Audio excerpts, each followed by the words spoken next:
কদিন আগে দেখছিলাম পশ্চিমবঙ্গের মা বোনেরা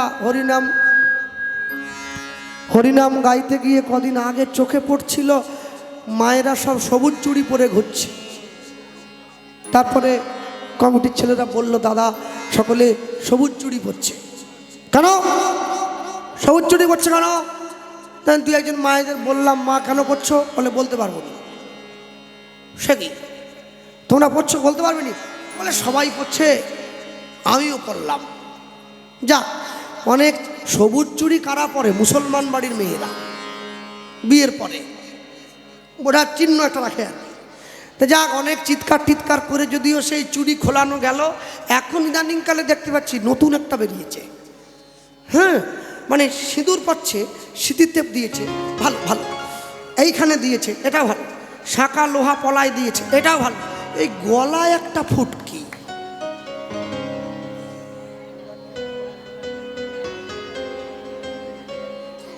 এই জন্য হরিনামে মায়েরা সামনে বসেনি, বলে শুধু আমাদের দিকে দেখে কথা বলবে। এইখানে কি করতেছে? সিঁদুর। হ্যাঁ, মানে স্বামী কি গলগ্রহ হয়ে গেল? মানে কি মানে কি মানে কি স্বামীর গলা টিপে মারতে চাও? এখানে কেন? কি জন্যে? হ্যাঁ, এই সব আগে এই সব গলা ফলায় সিঁদুরের ফোঁটা দেওয়ার দরকার নেই। মা আমার যেমন পড়ছিলে তেমনি পড়বে, স্বামীকে অন্তর থেকে সম্মান করবে, হ্যাঁ, শ্রদ্ধা করবে। প্রাতঃকালে ঘুম থেকে উঠে স্বামীর চরণে হাত দিয়ে প্রণাম করবে, তোমার সংসার সুখের হবে। গলায় সিঁদুর পরবে, স্বামীকে 4 বার ঘাটের মরা বলবে। ওরম সিঁদুর না পরাও ভালো, দরকার নেই, এমনি থাকলেই ভালো। হ্যাঁ, মনে রাখবে জীবনে মোটা মোটা বই পড়তে হয় না, কিছু নিয়ম পালন করলেই জীবন সুন্দর হয়। হ্যাঁ, বাসি বিছানায় উঠে আয়না দেখতে নেই, বাসি মুখে উঠে কারোর সঙ্গে ঝগড়া করতে নেই, কখনো নিজের স্বামীকে গালমন্দ করতে নেই, সন্ধেবেলা মাথার চুলে চিরুনি দিতে নেই, সংসার সুন্দর হয়। এর জন্য এই বই পড়তে হবে, ওইখানে ঝাঁপ দিয়ে পড়ে যেতে হবে।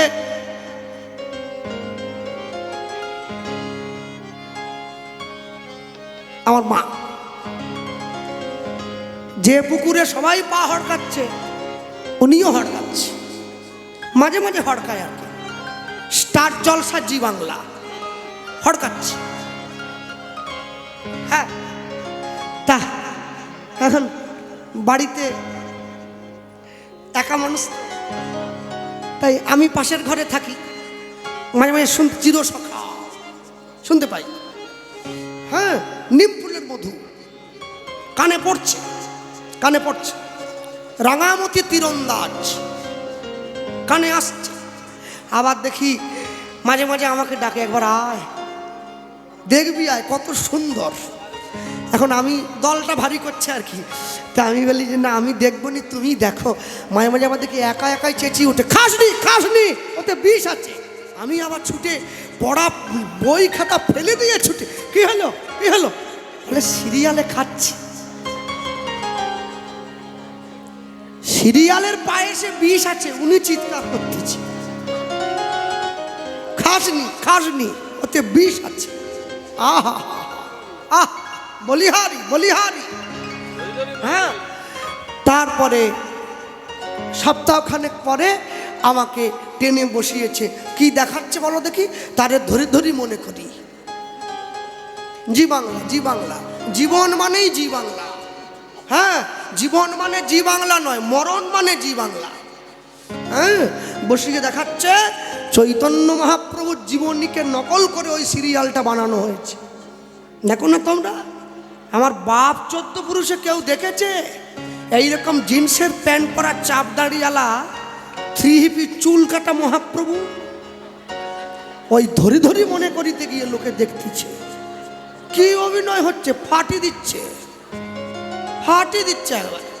আর সে নায়িকাও তো বিষ্ণুপ্রিয়া, বিষ্ণুপ্রিয়া আঁচল ছেড়ে দিয়ে ঘুরতেছে। বিষ্ণুপ্রিয়া জীবনে আঁচল ছেড়েছে? তার মুখ দেখতে পায়নি মানুষ কোনো দিন। হ্যাঁ, সনাতন ধর্মের নিন্দা করবার জন্য মানুষ একবারে খেপে উঠেছে। মনে রাখবেন, নিজের ধর্মকে নিন্দা করা মানে নিজের সত্তাকে অপমান করা। নিজের সত্তাকে অপমান করা মানে নিজেকে অপমান করা। প্রত্যেকটি মানুষের এই জগতে চলতে গেলে দুটো জিনিসের দরকার, একটা হলো ধন আর একটা হলো সম্পদ। ধন মানে অর্থ, সম্পদ মানে জমি জমা, গাড়ি বাড়ি, এই সব। এই দুটো জিনিস আপনার কাছে যত পরিমাণে থাকবে, সমাজ কিন্তু আপনাকে তত বেশি বেশি করে সামনের দিকে রাখবে। ঠিক তেমনি ভক্তির জগতে চলতে গেলেও দুটো জিনিসের বিশেষ প্রয়োজন, একটা হচ্ছে প্রেম আর একটা হচ্ছে অনুরাগ। এই প্রেম আর অনুরাগের মিশ্রণে ভক্তির জন্ম হয়। অনেকেই আছে রাত্রিবেলা ঘুমানোর সময় এক গ্লাস গরম দুধ খেয়ে ঘুমোতে যায়, দেখবেন অনেক বাড়িতে আছে। গরম দুধ খেয়ে ঘুমোতে গেলে শরীরের সারাদিনের যে ক্লান্তি ওটা পূরণ হয়ে যায়। আচ্ছা, রাত্রিবেলা গরম দুধটা নিয়ে যখন গ্লাসটা চুমুক দেবেন, যদি চামচ দিয়ে গ্লাসের মধ্যে ঘাটা দেই, নাড়া দেই, মাখন উঠবে কি? মাখন তুলতে গেলে তার পদ্ধতি মেনে মাখন তুলতে হবে। ভক্তির জগতে প্রবেশ করতে গেলে তার পদ্ধতি মেনে প্রবেশ করতে হবে। আপনি যেখান থেকে আপনি চায়ের দোকানে দাঁড়িয়ে ভাগবতের কথা আলোচনা করলে আপনি কোনো সঠিক আলোচনা পাবেন না। উল্টে কতগুলো নিন্দা, মন্দ, কটু কথা, কতগুলো যুক্তি, কতগুলো আজে বাজে কথা আপনার কানে উঠে আসবে। কি তাই যদি হয়, দেখবেন, মনে রাখবেন, ইহ জগতে আমরা একটা ছোট্ট কথা বলি, কেউ দুঃখ পাবেন না আমার কথা। যে লোকটা ছেলেও নয়, যে লোকটা মেয়েও নয়, তাকে আমরা কি বলি? নপুংসক, তাই তো? যাকে এক কথায় হিজড়ে বলা হয়, নপুংসক। তাই যদি হয়, চায়ের দোকানে ভাগবত আলোচনা করছেন আপনি, আপনাকে চা খেতে খেতে একজন প্রশ্ন করছে, চৈতন্য মহাপ্রভু তো রাধা কৃষ্ণ মিলিত তনু, অর্ধেকটা রাধা অর্ধেকটা কৃষ্ণ, না ছেলে না মেয়ে, তাকে তুমি কি বলবে? এ হলো চায়ের দোকানের শাস্ত্র আলোচনা। এই জন্যে কখনো অসাধু সঙ্গে গিয়ে ভগবানের কথা বলতে নেই। এমনকি অসাধু সঙ্গে আলোচনা যদি কানে পড়ে, ওখান থেকে পিছিয়ে আসতে হয়, ওখান থেকে পিছিয়ে আসতে হয়। দুপুরবেলা যদি ফুলকপি খাই, বিকেলবেলা ফুলকপির ঢেকুর ওঠে। দুপুরবেলা ডাঁটা খেলে বিকেলবেলা ডাঁটার ঢেকুর উঠবে। যৌবনে হরিনাম আশ্রয় করলে বৃদ্ধ বয়সে হরিনামের ঢেকুর উঠবে। আর যৌবনে ছেলে মেয়ে, গাড়ি বাড়ি, বিষয় সম্পত্তি আশ্রয় করলে বুড়ো বয়সে ওইগুলোরই ঢেকুর উঠবে। আপনাকে সিদ্ধান্ত নিতে হবে আপনি কোনটা আশ্রয় করবেন। আশ্রয় করিয়া ভজে তারে কৃষ্ণ নাহি ত্যাজে, আর সব মরে অকারণ। আচ্ছা, পিতা যখন মাতৃগর্ভে আমাকে দান করেছে, আমাদেরকে দান করেছে, বাবা কি একটি বীজ দান করেছিল? একটি নয়, অসংখ্য। যে বীজটা কৃষ্ণচরণ আশ্রয় করেছিল ওটাই ভূমিষ্ঠ হয়েছে, বাকিগুলো নষ্ট হয়ে গেছে। এই জন্যে গর্ভ থেকেই লেখা আছে আশ্রয় করিয়া ভজে। আমরা মাতৃগর্ভ থেকেই আশ্রয় করে নিয়েছি, তারে কৃষ্ণ নাহি ত্যাজে, আর সব মরে অকারণ। ঠিক তেমনি ভক্তির জগতে চলতে গেলেও দুটো জিনিসের দরকার, একটা প্রেম আর একটা অনুরাগ। এই প্রেম আর অনুরাগ নিয়ে ভক্তির জন্ম হয়েছে। তাহলে শ্রী গৌরাঙ্গের দুটি পদ, চৈতন্য মহাপ্রভুর দুটো চরণ, কোনটা? একটা রাধা, একটা কৃষ্ণ। এরপরে বললেন যার ধন সম্পদ। চৈতন্য মহাপ্রভু না এলেও আপনারা প্রত্যেকে হরিনাম পেয়ে যেতেন। আমি হলফ করে বললাম, প্রত্যেকে পেতেন।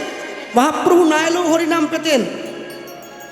চারি যুগের চার ধর্ম জীবেরও কারণ, কলিযুগের ধর্ম হলো হরিনাম সংকীর্তন।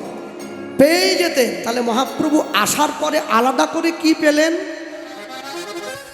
কি পেয়েছেন? একটা এক্সট্রা জিনিস পেয়েছেন। সেই আলাদা জিনিসটা কি জানেন? মনে রাখবেন, আজকে আপনাদের গ্রামে হরিনাম হচ্ছে, এই গ্রামের কি নাম জানো? হ্যাঁ, কালনা, রানিয়া। রানিয়া, আজকে রানিয়াতে হরিনাম হচ্ছে। হরিনামকে কেন্দ্র করে সবার বাড়িতে আত্মীয় বন্ধু বান্ধব এসে গিয়েছে। হঠাৎ করে সারাদিন আত্মীয় বন্ধু বান্ধব পরিজনদের সেবা করতে করতে, রান্না করতে করতে আপনি ক্লান্ত হয়ে পড়েছেন। তা গরম পড়ে গিয়েছে, তো আপনার বাড়ির পিছনে একটা পুকুর আছে। গরমকালে দক্ষিণের হাওয়াটা গায়ে লাগলে মনটা বড় ভালো হয়। আপনি পুকুরের দক্ষিণ পাড়ে গিয়ে বসেছেন, দক্ষিণের হাওয়াটা আপনার গায়ে লাগছে, ফুরফুর ফুরফুর করে, মনটা ভালো লাগছে। ঠিক সেই সময় আপনি দেখছেন আপনারই পাশে, আপনারই গ্রামের একটা ছেলে গিয়ে বসলো। আপনি ওকে জিজ্ঞাসা করলেন, কিরে কেমন আছিস? ভালো। এই তো গ্রামে হরিনাম, হরিনাম শুনতে এলাম। বাহ, তা তুই যে কলকাতায় থাকতিস, কলকাতায় থেকে আর বাঁশি বাজানো শিখতি, বাঁশের বাঁশি, এখনো কি বাজাস? বলছে হ্যাঁ, মাঝে মাঝে বাজাই। বলে বাঁশিটা কি সঙ্গে এনেছিস? বলছে আছে। একটু বাজা তো, একটু বাজা। চিন্তা করুন, আপনি বলার সঙ্গে সঙ্গে ও ঝুলি থেকে বাঁশিটা বের করে, যে দক্ষিণের হাওয়া গায়ে লেগে আপনার দেহ জুড়িয়ে যাচ্ছিল, সেই দক্ষিণের হাওয়াটাই ও মুখের মধ্যে করে ধরে ওই বাঁশির ছোট্ট ছিদ্রটার মধ্যে দিয়ে বাঁশির মধ্যে পাঠিয়ে সুন্দর সুর আকারে বের করে আপনার হৃদয়টাও জুড়িয়ে দিল। এমনভাবে বাজালো আপনার চোখে জল এসে গিয়েছে। কিছুক্ষণ বাজাবার পর আপনি ওকে, দারুণ হয়েছে, বড় হও। চিন্তা করুন, চৈতন্য মহাপ্রভু না এলেও আপনারা হরিনাম পেতেন ওই দক্ষিণের বাতাসের মতো। মহাপ্রভু এসে কি করলেন? ওই বাঁশির সুরের মতো হরিনামের সঙ্গে বৃন্দাবনের রাধা গোবিন্দের যুগল প্রেমকে মিশিয়ে ওই বাঁশির সুরের মতো কলিযুগের জীবের হৃদয়ে পাঠিয়ে দিয়েছে। মানুষ প্রেমও পেল, হরিনামও পেল, রাধা গোবিন্দের যুগল চরণটাও পেয়ে গেল। একসঙ্গে পেয়েছেন। এই জন্যে চৈতন্য চরিতামৃতকার বললেন, আমা হতে অন্যে নারে ব্রজ প্রেম দিতে। চৈতন্য মহাপ্রভু বললেন, আমি ছাড়া ব্রজ প্রেম কেউ দিতে পারবে না, কিন্তু কৃষ্ণ যদি ছুটে ভক্তে ভক্তি মুক্তি দিয়া কভু প্রেম মুক্তি না দেয় রাখে লুকাইয়া। দিতে পারবে না। যেটা আপনার নিজেরই ধার করা, সেটা আপনি অন্যকে দেবেন কি করে? হ্যাঁ, জীবনে দুটো তিনটে জায়গায় মানুষ বড় বিপদে পড়ে যায়। একটা হচ্ছে চোরের কাশি, আর একটা হচ্ছে সাধুর দাসী। হ্যাঁ, রানিয়া হরিনাম হচ্ছে, সকলে বাড়ি তালা বন্ধ করে দিয়ে হরিনাম শুনছে। সেই সময় চোরটা ঠিক করছে আজকেই চুরি করব। তা বাড়িতে দু তিনজন বয়স্ক লোক আছে, ওর আবার সদ্য ঠান্ডা লেগেছিল, কাশিটা একটু আছে। ও গিয়ে যেই দরজাটা ভেঙে ঘরে ঢুকলো, অমনি কাশির বেগটা এসে গেছে। ও যেই যারা বাড়িতে ছিল তারা উঠে বসে ওকে ধরে ফেললো। ও চিন্তা করলো, যদি কাশিটা না আসতো তাহলে আজকের দিনটা বেঁচে যেতাম। এই চোরের কাশি আর সাধুর দাসী, যে ভণ্ড সাধু সঙ্গে দাসী রেখেছে, সে যখন দাসীকে ছেড়ে দেওয়ার কথা বলে, দাসী তাকে জানায়, তুমি যদি আমাকে ছাড়তে চাও, তোমার কুকর্ম আমি সব বাজারে ফাঁস করে দেবো। এই জন্য আমার গুরুদেব বলতেন, হ্যাঁ, গুণ দেখে গুরু বানাবে, চরিত্র দেখে চেলা, আর মন দেখে বন্ধু বানাবে, নইলে থাকবে একেলা। জীবনে ভালোভাবে জীবনকে উপস্থাপন করা এত সোজা নয়। চৈতন্য মহাপ্রভু অবতার নন, তিনি হচ্ছেন অবতরী। কলিযুগের মাটিতে জন্ম নিয়েছেন শচী মায়ের ঘরে। কেন? কলিযুগের জীবকে মারবার জন্যে নয়। রাবণ কুম্ভকর্ণ বধ, হিরণ্যাক্ষ হিরণ্যকশিপু বধ, অগাসুর বকাসুর কংস পুতনা বধ, কিন্তু জগাই মাধাই উদ্ধার, চপল গোপাল উদ্ধার, মলয় চাঁদ কাজী উদ্ধার। এই জন্যে শ্রীগৌরাঙ্গের দুটি পদ, যার ধন সম্পদ সে জানে ভকতি রসসার। গৌরাঙ্গ মধুর লীলা, যার কর্ণে প্রবেশিলা, হৃদয় নির্মল ভেলতা।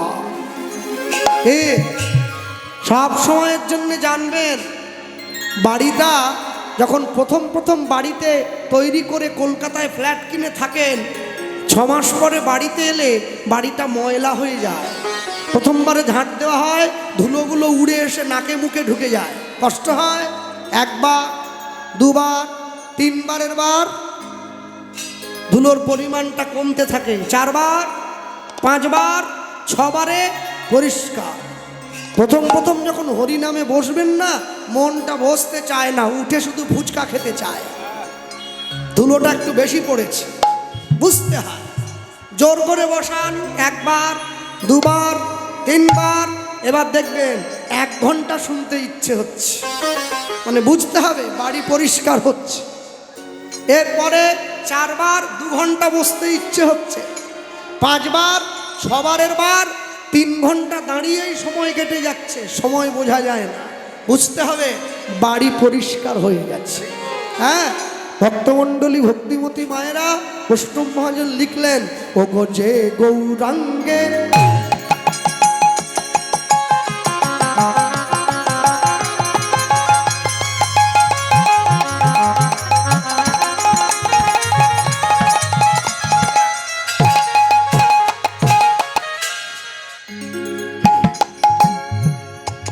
যে গৌরাঙ্গে না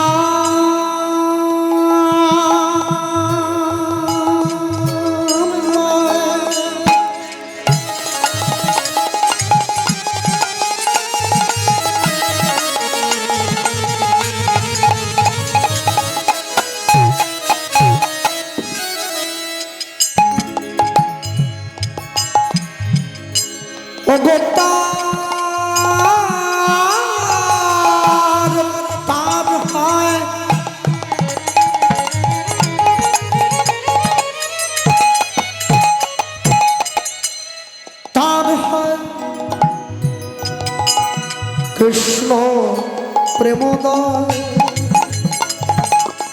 যে গৌরাঙ্গে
যে গৌরাঙ্গে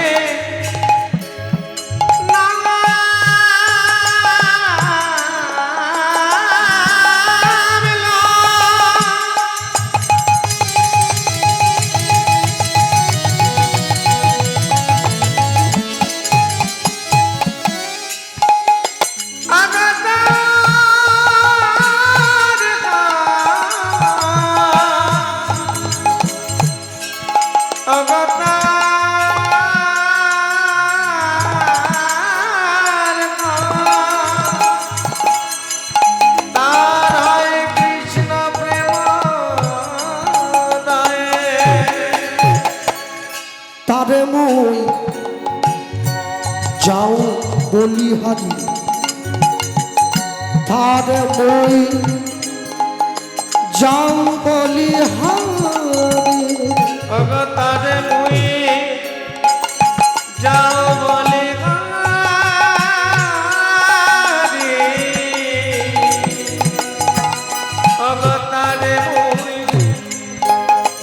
যাও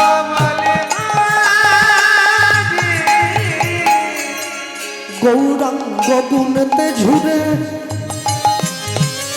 অগণিত লীলা তাহে সুরে, ও গো গৌরাঙ্গ গুণেতে ঝুরে নিত্য লীলা করিস কুটে সেই জন ভক্তি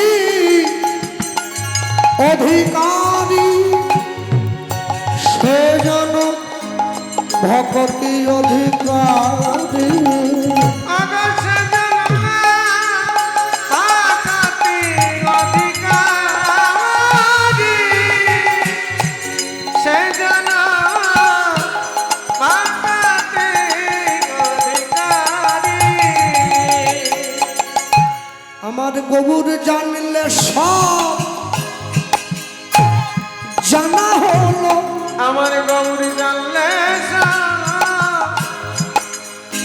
জানা হলো আমার গবুর জানলে সব জানা হলো। আমার গৌরী জানলে জানা হলো উপশাস্ত্র জানলে যা না হলো, গবুর জানলে তাই জানা হলো। আবার শাস্ত্র জানলে জানা হলো আগে গৌরী জানলে জানা হলো বলি ধরো গৌরের চরণ ধরো, আগে গৌরী জানলে সব জানা হলো মোদের আর কোনো গতি নাই ভাই। গৌরী জানলে সব জানা হলো যদি সংসার সিন্ধু পারাপার হইতে চাও গো, আগে গৌরী জানলে সব জানা হলো বলি মোদের আর কোনো উপায় নাই গো। গৌরী জানলে সব জানা হলো বলি গৌর চরণ ধরা বিনা, বলি গৌরী জানলে সব জানা হলো বলি গৌর চরণ ধরণ মন। অজে গৌরী জানলে সব জানা হলো যদি ভব সিন্ধু পারাপার হইতে চাও গো, গৌরী জানলে সব জানা হলো বলি গৌর চরণ সম্বল করো। গৌরী জানলে সব জানা হলো ও গো গৌর তোমার হলাম বলে, বলি গৌরী জানলে সব জানা হলো আমায় রেখো তোমার চরণ তলে। অজে গৌরী জানলে সব জানা হলো ও গো এ জন্মে নয় জন্মে জন্মে হরি হরি বল। জানা হলো এ জন্মে নয় জন্মে জন্মে, গৌরী জানলে সব জানা হলো এ জন্মে নয়। গৌরী জানলে সব জানা হলো গৌরী জানলে সব জানা হলো বলি সে জানা ভগতির চোষা সে জানো সে জানা ভগতি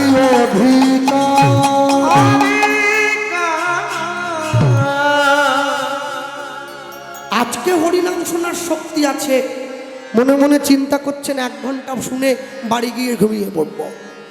এমন একটা দিন আসবে যেদিন শুনতে চাইবেন, শোনার শক্তি থাকবে না, সেদিনকে কি করবেন? এইটা চিন্তা করতে হয় সবার আগে। মনে রাখবেন, যারা বসে আছেন স্থানে, হ্যাঁ, হরিনামের আসনে গিয়ে বসে আমাদের যত গল্প মনে পড়ে, কোন শাড়িটা পুজোয় নেবো, কোন কানের দুলটা পরবো, লুচিটা কোন তেল দিয়ে ভাজা হবে, কিভাবে ভাজা হবে, ময়ন কতটা দিতে হবে, এই সব গল্পই দেখো।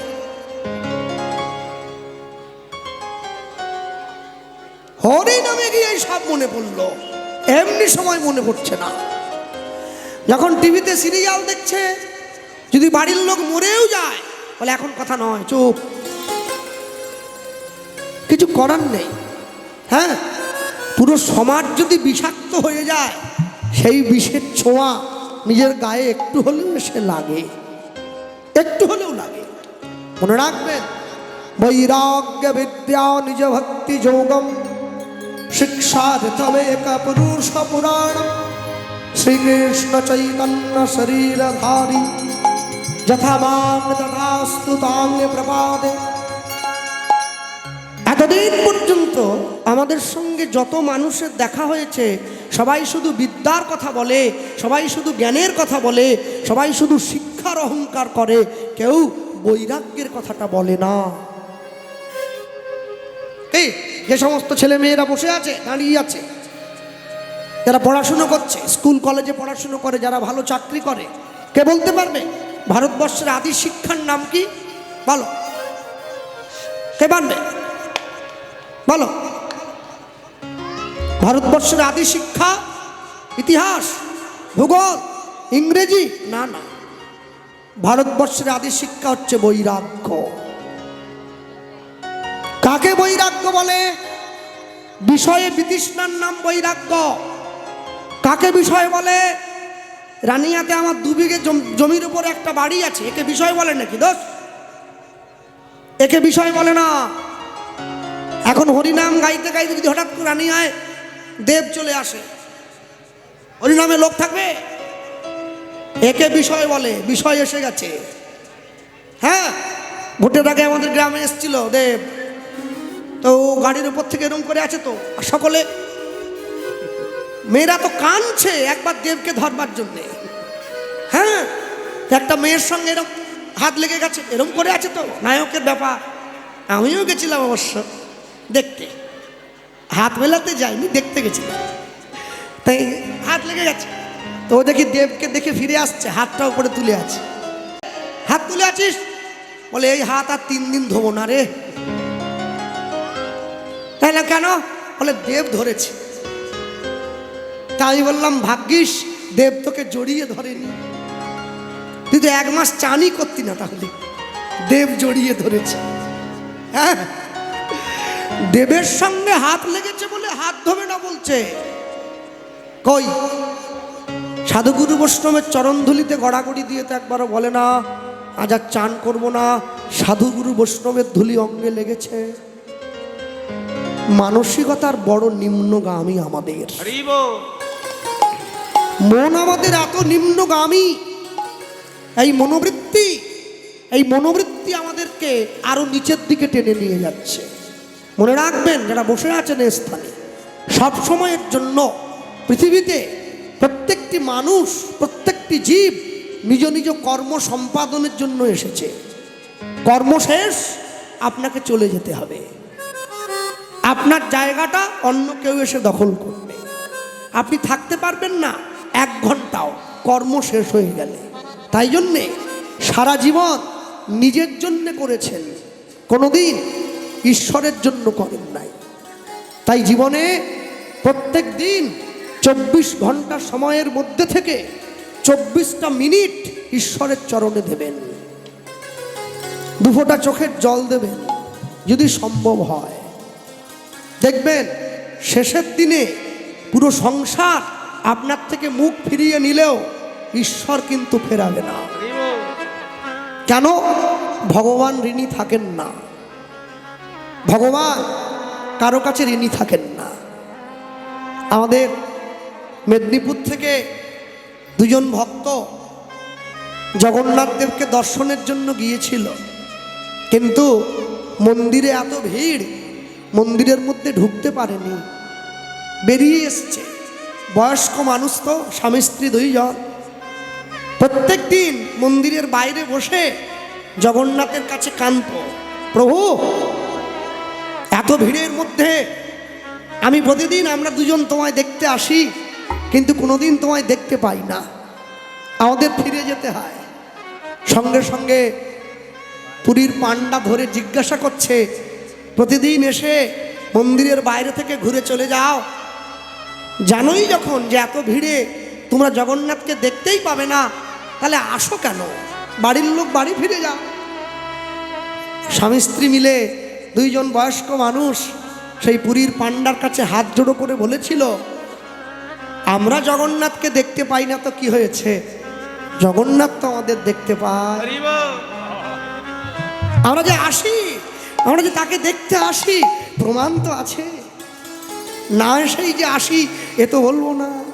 হ্যাঁ, আসি প্রত্যেক দিন বাড়িতে গিয়ে নিজের ওই পুরীতে ছোট্ট একটা তাল পাতা দিয়ে কুঁড়ে ঘর বানিয়ে প্রত্যেক দিন যা রান্না করে ভিক্ষা করে এনে ওই ঘরের মধ্যে থেকে জগন্নাথ দেবকে নিবেদন করে, প্রভু তুমি গ্রহণ করো, তোমাকে দিয়েই তো পাচ্ছি, আমরা বৃদ্ধ হয়ে গেছি, আমরা জীবনে কোনদিন তোমার দেখা পাবো জানি না, তবে আশা ছাড়বো না।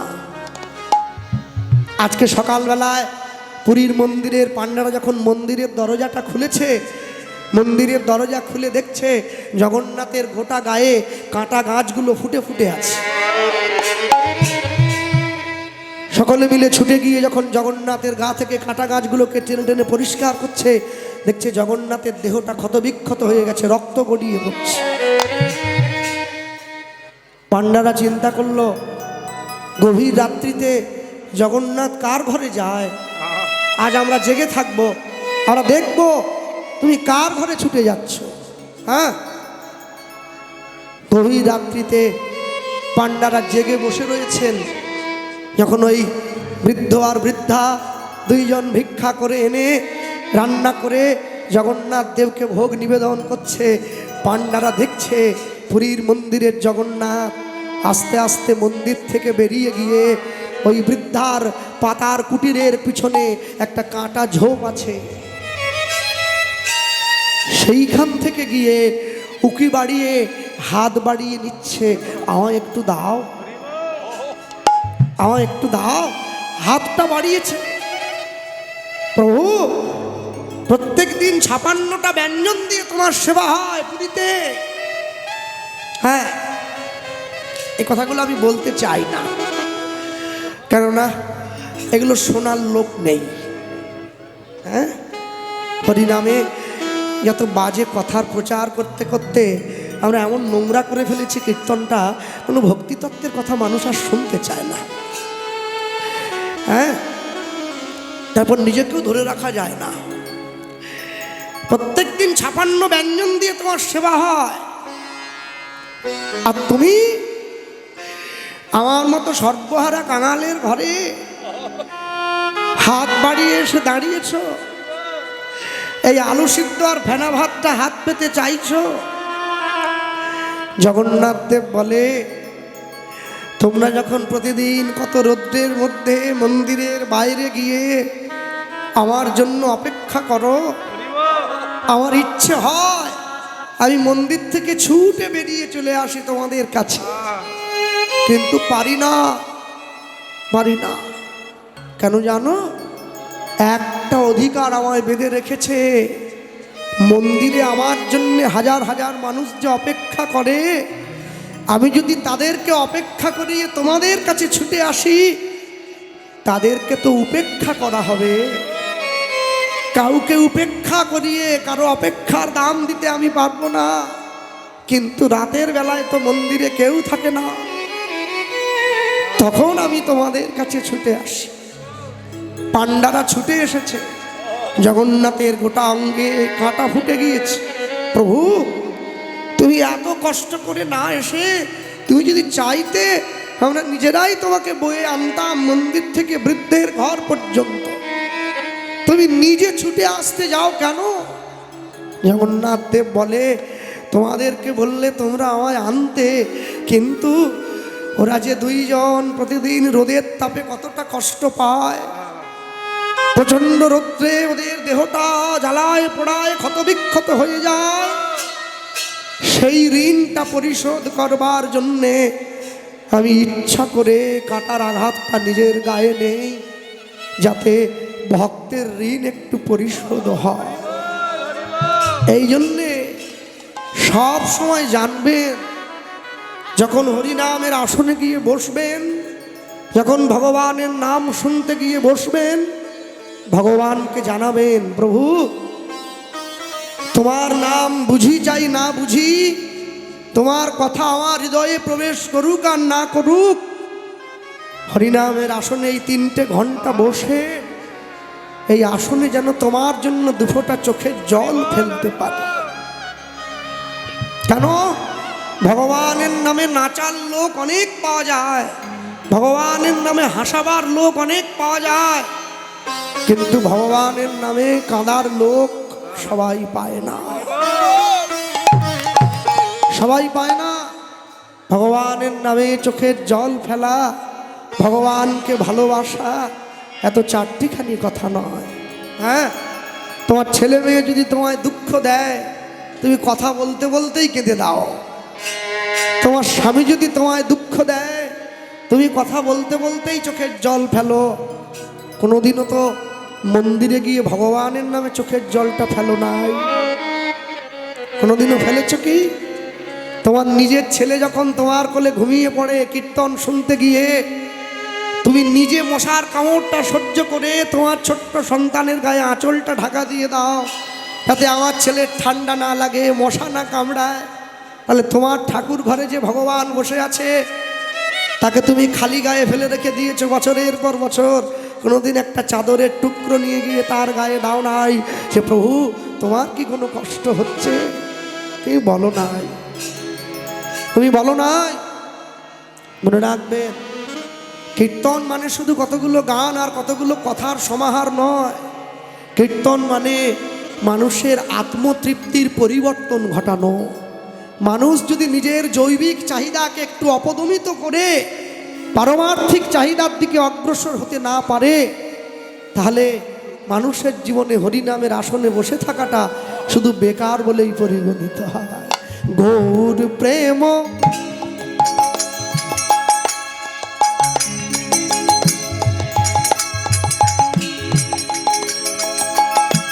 রসাদ নবে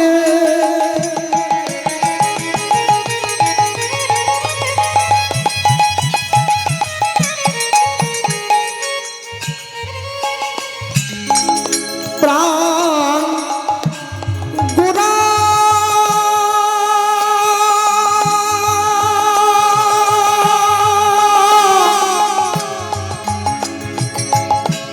গোরা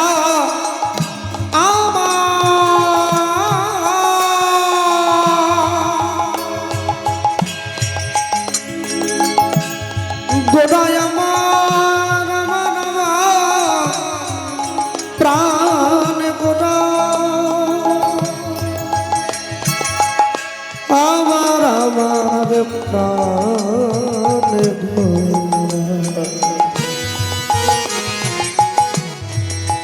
আমার আমার গোদা अब गौर प्रेम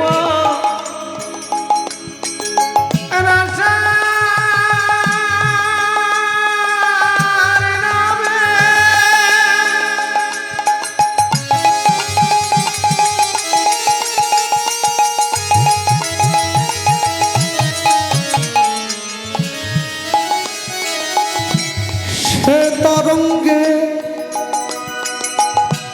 যেবা ডুবে अब गौर प्रेम উলুধ্বনি নিদাই গৌর হরিব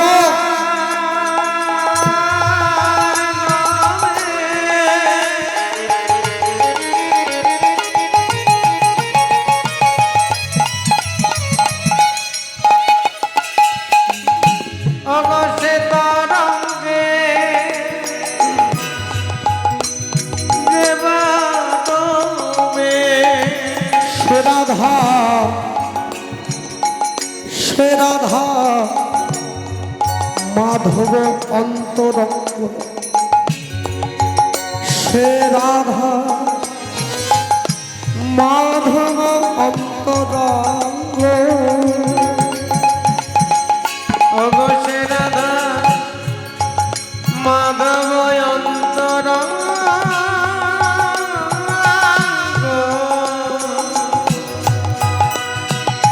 से राधा माधव अंतर তোমরা গৃহে বা বনেতে থাকো, ওগো হা গৌরাঙ্গ বলে ডাকো।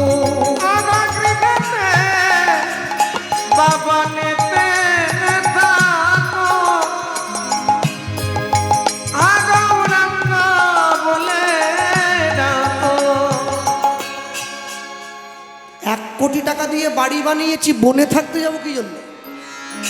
হরে কৃষ্ণ, এত বড় বড় বাড়ি করেছেন, বনে থাকবেন কোন দুঃখে? তুমি হরিনাম করে বেড়া, তোমার বাড়ি করার পয়সা নেই, তুমি বনে থাকো গিয়ে, আমরা বনে থাকবো? যে বাড়িতে গৌর গোবিন্দের সেবা হয় সে বাড়িটা মন্দির হয়ে যায়, আর যে বাড়িতে গৌর গোবিন্দের সেবা হয় না ওই বাড়িটা জঙ্গল হয়ে যায়। তোমরা গৃহে বা বনেতে থাকো, ওগো হা গৌরাঙ্গ বলেই ডাকো। গৃহে বা বনেতে থাকো, গৌরাঙ্গ বলে ডাকো। দাস নরোত্তম নরোত্তম মাগে তার সঙ্গ। দাস নরোত্তম নরোত্তম মাগে তার সঙ্গ। আমি এক মুখে বলতে নারী, আমি এক মুখে বলতে নারী। আমার গৌর গোবিন্দের লীলা মাধুরী। আমি এক মুখে বলতে নারী। আমি যতবার বলি ততবার হারি। আমি এক মুখে বলিতে নারী। আমি যাই গলিলার বলিহারি। আমি এক মুখে বলিতে নারী। আমি এক মুখে বলবো কত, আমি এক মুখে বলিতে নারী। আমি যদি বা বলি বছর শত। আমি এক মুখে বলিতে নারী। আমি এক মুখে ইয়ার বলিব, এক মুখে বলিতে নারী। আমি যাই রে লীলার বলিহারি। যাই হরি হরি বলিতে নারী, যাই রে লীলার বলিহারি। এক মুখে বলিতে নারী, এক মুখে বলিতে নারী। ঠাকুর নরোত্তম নরোত্তম মাগে তার সঙ্গ। ঠাকুর নরোত্তম নরোত্তম মাগে তার সঙ্গ। যে কজন বসে আছেন, দাঁড়িয়ে আছেন, আমি সবার উদ্দেশ্যে বলবো নিজেদের মধ্যে ধৈর্য রাখুন, অনেক কথা বলবার আছে। ভক্তমণ্ডলী, ভক্তিমতী মায়েরা, ভগবান শ্রীকৃষ্ণ বৃন্দাবনের মাটিতে তিনি দু ধরনের মানুষকে ভালোবেসেছেন। আস্তে কথা নয়, আমি বারংবার কিন্তু বলছি, কথা বললে আমার একটা কথাও কেউ বুঝতে পারবেন না, একদম নীরব থাকুন, একদম চুপ। বৃন্দাবনে দু ধরনের মানুষকে তিনি ভালোবাসলেন। এক হচ্ছে ভগবানের সখা, এক হচ্ছে ভগবানের মিত্র। হ্যাঁ, সখা কারা? শ্রীদাম, সুদাম, দাম, বসুদাম, সুবল, মহাবল, সুবাহু, মহাবাহু, স্তককৃষ্ণ, অর্জুন, লবঙ্গ, মধুমঙ্গল, 12 জন সখা। ভগবানের মিত্র কারা? অক্রূর, উদ্ধব ভগবানের মিত্র, বিদুর ভগবানের মিত্র। আচ্ছা, এইবারে বলি কাকে সখা বলে, কাকে মিত্র বলে, পরিষ্কার বুঝে নেন। সখাকে যে কৃষ্ণের সঙ্গে খেলা করে, যে কৃষ্ণকে, সখারও আবার ভাগ আছে। সখা হচ্ছে 2 রকম, একটা প্রিয় সখা, একটা প্রিয়ন্ম সখা। প্রিয় সখাকে যা আসতে, প্রিয় সখা হলো সে যে কৃষ্ণের জন্য ব্যাকুল, প্রিয়। প্রিয়ন্ম সখাকে কৃষ্ণ যার জন্যে ব্যাকুল। আমার বাবা বলতেন, তুই হরিনাম করিস, তুই ভগবানকে ভালোবাসিস, মন্দিরে পুজো দিস, তুই ভগবানের নামে কাঁদিস, কোনোদিন চিন্তা করেছিস তুই তো ভগবানকে ভালোবাসিস, ভগবান তোকে ভালোবাসে কিনা? একতরফা হয়ে যাচ্ছে না তো? শুধু আমিই বেশি যাচ্ছি, আমিই বেশি যাচ্ছি, ওদিক থেকে কোনো সাড়া শব্দ নেই। হ্যাঁ, সত্যিই তো নেই। আমার তো স্বার্থের ভালোবাসা, প্রভু গলাটা বসে গেছে যেন ছেড়ে যায়, একটা ফুল দিয়ে দিলাম। আজকে মাধ্যমিক পরীক্ষা, অঙ্ক জানা জানা প্রশ্নগুলো যেন আসে, একটা ফুল দিয়ে দিলাম। যদি 200 বালা গান হয় তোমাকে গুজিয়া দেব। আরে গুজিয়া রে, হ্যাঁ 200 বালা গানের জন্য ভগবান ছাতা নিয়ে নিয়ে কমিটির বাড়িতে ঘুরতেছে। গোপাল কৃষ্ণ পালকে গান করাবে, গোপাল কৃষ্ণ পালকে গান করাবে। ও আমাকে কথা দিয়েছে 200 বালা গান হলে গুজিয়া দিবে। আহ কি অভাব পড়েছে ঠাকুরের। হ্যাঁ আমাদের পূর্ব মেদিনীপুরের দীঘায় একটা জগন্নাথ মন্দিরে, শুনেছেন তো? আমি গিয়েছিলাম কিছুদিন আগে। ওই মন্দিরের যে গরুর স্তম্ভটা আছে না, হ্যাঁ গরুদেব বসে আছে, তো গরুদেবের নখের ফাঁকে গিয়ে মানুষে 1 টাকা গুঁজে দিচ্ছে। কি অভাব পড়েছে গরুরের, 1 টাকা দরকার। দুপুরবেলা মাংসও খাচ্ছে, বিকেলবেলা পুজোও দিচ্ছে। আহা ভক্তি একবারে কানের গোড়া দিয়ে গড়িয়ে পড়তেছে, সে তো ধরে রাখা যায়নি। হ্যাঁ মাঝে মাঝে আমার মুছে নেয় এরকম করে। হ্যাঁ আর লোকে হাত ডেকে ডেকে দেয়। এই যে পুরী দীঘার থেকে খাজা আর গজা এনেছে, খাজা গজা হলে কি প্রসাদ হয়ে গেল নাকি? হ্যাঁ খাজা গজা তো সে নুরুল মণ্ডলের মিষ্টির দোকানেও পাওয়া যায়, ও কি প্রসাদ? যা হ্যাঁ হ্যাঁ ভক্তমণ্ডলী ভক্তিমতী মায়েরা, আসলে কি জানেন তো, আমি বলতে চাই না কিন্তু এসে যায়। মানে এমন একটা সমস্যা হয়ে গেছে না, খুব মুশকিল। যাক এখন এরা ভগবানের জন্য ব্যাকুল, কৃষ্ণকে কাঁধে নিয়ে বেড়ায়, কৃষ্ণকে কাঁধে নিয়ে খেলা করে, কৃষ্ণ খেলে খায়, কৃষ্ণ ঘুমোলে ঘুমায়, কৃষ্ণ দুঃখে দুঃখী, কৃষ্ণ সুখে সুখী। এইবার আস্তে এখানে একটা কথা আছে কি, কিন্তু সেই কৃষ্ণ যখন কালীয়নাগকে দমন করবার জন্যে কালীদহের জলে ঝাঁপ দেয়, সখারা কিন্তু কেউ ঝাঁপ দেয় না, পাড়ে বসে থাকে, পাড়ে বসে কাঁদে, কৃষ্ণ ফিরে আয়, কৃষ্ণ ফিরে আয়। এই জায়গায় যদি কোনো মিত্র থাকতো সে কিন্তু অপেক্ষা করতো না, ঝাঁপ দিয়ে দিত। রূপ গোস্বামীপাদ লিখছেন কাকে সখা বলে, কৃষ্ণশ্চ আত্মচৈবনম প্রেম ধিক্য সদা ভবে, কৃষ্ণ ক্রীড়া সদা ভুবি বিহাগচ্ছন্তি পরিশুষ্যতে। যারা কৃষ্ণের খেলার সাথী কিন্তু কৃষ্ণের জন্য আত্মত্যাগ করতে পারে না, তারা হচ্ছে সখা। এর নিচেই লিখছেন কাকে মিত্র বলা হয়, এরপরে লিখছেন কৃষ্ণাস্তু তেজ কলেবরম, এই লিখে দিলেন যারা কৃষ্ণের জন্য কলেবর মানে দেহ, দেহ ত্যাগ করতেও দুবার ভাবে না। কৃষ্ণস্তু তেজ কলেবরম সখা সন্তু এবচ, সখা ওই পর্যন্ত থেমে যায়। মিত্র নাম সদা ভাবে গোবিন্দস্য চতুষ্টয়ম, শুধু গোবিন্দ নয়, যারা গোবিন্দের নাম শুনলেও যাদের দেহপাত হয়ে যেতে পারে, এরা হচ্ছে মিত্র। হ্যাঁ কোথায় মায়েরা, কোথায়? যখন প্রতিদিন সন্ধ্যেবেলা সিরিয়াল দেখো, অনেক সময় হয় না তোমার প্রিয় নায়িকার বুকে যদি গুলি লেগে যায়, চোখে জল আসে না? তা অভিনয় কি তুমি করছো নাকি? তুমি কাঁদবে কেন?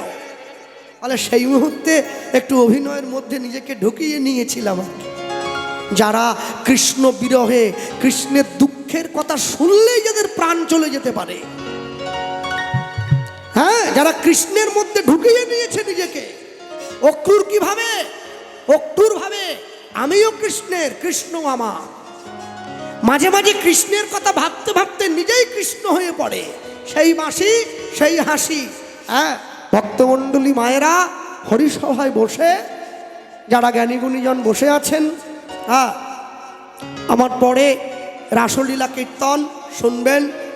গতকালও খুব সুন্দর কীর্তন হয়েছে, 2 জন কীর্তনীয়া মেদিনীপুর থেকে এসে পরিবেশন করে গেছে। এখন সমন্বয় তো শুনলো না আমার কথাটা, এই গতকাল যা ভালো গান হয়ে গেছে, আজকে আসতে চাইছিলাম না, যে আজকে আমি গিয়ে কি করব, আমাকে ছেড়ে দে ভাই, হ্যাঁ অন্য কাউকে একটা তুলে নে। তারপরে ভাবলাম না, আবার যাই রাস্তায় ঘেরে যদি পিটায় কি করব। তা সেই জন্যে আজকে ছুটে এলাম। তা খারাপ হলেও বসে শুনতে হবে, ভালো বলবো না, খারাপ হলেও শুনবেন। হ্যাঁ, তারপর যা আসুন গালাগালি করবেন, আর কি করবো সে শোনা যাবে এখন। হ্যাঁ, আমরা হরিসভায় বসে শুনছি সাধুগুরু বৈষ্ণব জ্ঞানী গুণীজন সকাশে ভগবান শ্রীকৃষ্ণের পরম মিত্র, ভগবান শ্রীকৃষ্ণের পরম বান্ধব, ভগবান শ্রীকৃষ্ণের আত্মজ কৃষ্ণপ্রিয় মিত্র সুদামা ব্রাহ্মণের জীবনী কথা। আমি একটুখানি বলবো আস্তে। কীর্তন জগতে প্রচার আছে শ্রীদাম নাকি সুদামা হয়ে এসছে কলিকালের মাটিতে। এটা একদম সর্বৈব ভুল, এর সঙ্গে কোনো সম্পর্ক নেই। আরেকটা কথা প্রচার আছে ত্রেতা যুগে রাম অবতারে যে ভরত হয়ে এসেছিল সে নাকি সুদামা হয়ে এসছে, এটাও ভুল কথা। ভরতের সঙ্গে সুদামার কোনো সম্পর্ক নেই। হ্যাঁ, মনে রাখবেন সুদামা আলাদা চরিত্র। সুদামাকে সত্যযুগের ঋচক মুনি সরাসরি সত্যযুগ থেকে দাপর যুগে এসেছে দুঃখ দিয়ে গোবিন্দকে সেবা করবেন বলে। এই তপস্যার ফলে সুদামা হয়ে জন্ম নিয়েছে। এইবার একটু পিছনে পিছিয়ে যায়, কি কৃষ্ণের মামাকে ওই দেখো বসে আছে, ও জানেন দেখছি। তাহলে মামা ভাগনা যেখানে দুঃখ নেই সেখানে, বিপদ নেই সেখানে, কিন্তু এখানে বেশি বিপদ, বেশি বিপদ। একটা আপদ একটা বিপদ। আপদকে কংস, বিপদকে কৃষ্ণ। এ মামা ভাগনা আলাদা। হ্যাঁ, কংস কি খায়? মদ মাংস। কৃষ্ণ কি খায়? দুধ, ক্ষীর, ননি। আপনার খাদ্য অভ্যাস আপনাকে অসুরে পরিণত করতে পারে, আপনাকে দেবতায় পরিণত করতে পারে। প্রথম পয়েন্টটা মিলিয়ে নেন। অত্যাচারী রাজা কংসকে বংশ ধ্বংস করে দাদু উগ্রসেনকে মথুরার সিংহাসনে বসিয়ে দিয়েছে কৃষ্ণ বলরাম। দুই দিকে দাঁড়িয়ে পড়েছে কি, এইবার মথুরাবাসী ছুটে এসছে। তাহলে আমরা বলতে গিয়ে একসঙ্গে বলতেই পারি, ওগো জয় জয় ধ্বনি ওঠে।